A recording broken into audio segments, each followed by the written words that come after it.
यावरून देखील आता अनेक प्रश्न उपस्थित केले गेले आहेत। आज प्रश्न केवळ अपघाताचा नाही, प्रश्न आहे पारदर्शकतेचा, विश्वासाचा आणि सत्याचा। जर हा निव्वळ अपघात असेल तर सुरुवातीला 6 जणांची माहिती आलीच कशी? मग काही तासात आकडे बदलण्याची गरज का भासली?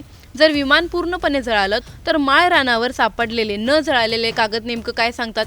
हे निव्वळ तांत्रिक योगायोग की दुर्लक्षित करता न येणारी बाब? इतक्या संवेदनशील व्हीव्हीआयपी उड्डाणासाठी ऐनवेळी पायलट बदलण्याचा निर्णय कोणी घेतला आणि त्या निर्णयाची जबाबदारी कोण घेणार?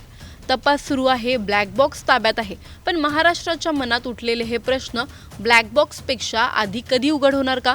आणि सर्वात महत्त्वाचं, ही दुर्घटना केवळ अपघात म्हणून इतिहासात नोंदवली जाणार की या प्रश्नांची उत्तरं मिळेपर्यंत सत्याचा शोध थांबणार नाही?